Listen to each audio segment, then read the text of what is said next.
Le BRIC, un mécanisme de coopération réunissant les principales nations du Sud global, a tenu son premier sommet après un élargissement historique de son adhésion.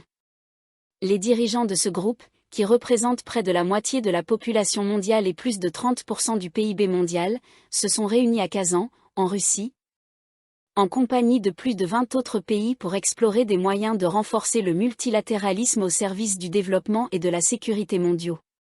Un consensus clé a émergé, la nécessité de réformer le système financier international. Un système défaillant.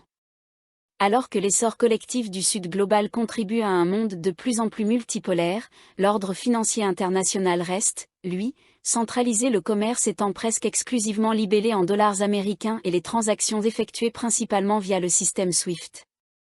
Ce modèle a certes facilité le commerce pendant des décennies et assuré la stabilité financière nécessaire à la reconstruction mondiale après la Seconde Guerre mondiale, grâce à l'ancrage initial du dollar alors, puis au système du pétrodollar mis en place dans les années 1970 après l'abandon de l'étalon or par les États-Unis. Cependant, cette dépendance au dollar a également exposé les économies du monde entier à de nombreuses vulnérabilités, parfois plus nombreuses que les avantages qu'elles procurent. Les économies les moins développées du Sud global sont particulièrement affectées, souvent soumises aux ajustements monétaires arbitraires et parfois brutaux de la politique économique américaine. Par exemple, les hausses agressives des taux d'intérêt de la Réserve fédérale destinée à soutenir l'économie américaine en période de turbulence provoquent régulièrement des fuites de capitaux et aggravent le fardeau de la dette des pays en développement. Les États-Unis n'hésitent pas non plus à exploiter leur position dominante dans le système pour imposer des sanctions économiques à ceux qui s'opposent à leur politique. Selon le Washington Post, les États-Unis imposent 3 fois plus de sanctions que tout autre pays ou organisation internationale, ciblant un tiers des nations avec des pénalités financières. Ces sanctions paralysent les économies nationales et leurs effets se répercutent rapidement sur les marchés non ciblés. Dilma Rousseff, ancienne présidente du Brésil et actuelle présidente de la Nouvelle Banque de Développement, NDB, du BRIC, met en garde contre l'utilisation du dollar comme un outil politique, compromettant ainsi sa fiabilité dans le système financier mondial. Des changements en cours. Une image du président russe Vladimir Poutine agitant un prétendu billet de banque du BRIC lors du sommet de Kazan, bien que plus tard précisé comme étant symbolique, a déclenché un débat médiatique sur les alternatives monétaires, soulignant ainsi l'anticipation grandissante de changements dans l'ordre établi.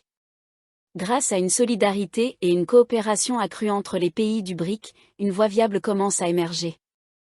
Dans la déclaration commune publiée à l'issue du sommet, les dirigeants du BRIC ont non seulement salué l'utilisation des monnaies locales dans les transactions financières entre les pays du BRIC et leurs partenaires commerciaux, mais ont aussi encouragé le développement d'une initiative de paiement transfrontalier BRIC visant à renforcer les réseaux bancaires au sein du bloc pour faciliter les règlements commerciaux entre ses membres.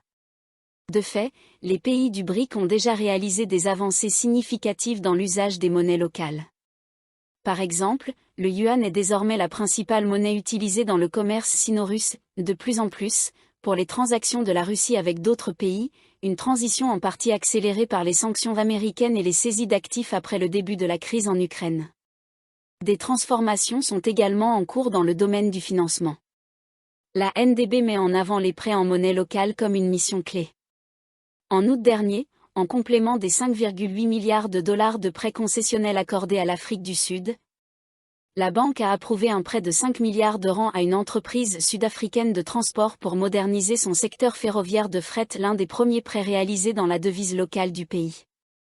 À ce jour, plus de 28% du financement de la NDB est effectué en monnaie des pays membres, et la banque s'est engagée à porter ce chiffre à 30% d'ici 2026. Un avenir à surveiller. Le dollar restera sans aucun doute une monnaie clé dans le système international à court et moyen terme. Plutôt que de chercher à l'évincer totalement, une solution plus réaliste consiste à atténuer les chocs provoqués par les décisions monétaires et politiques des États-Unis. Comme l'a souligné le président chinois Xi Jinping, il s'agit de faire en sorte que le système financier international reflète plus efficacement les évolutions du paysage économique mondial. Le BRIC prend d'ores et déjà les devants dans ce processus, et de nombreux autres pays du Sud global s'engagent dans cette quête. La présidence russe du groupe a annoncé un accord sur un nouveau modèle de pays partenaires du BRIC.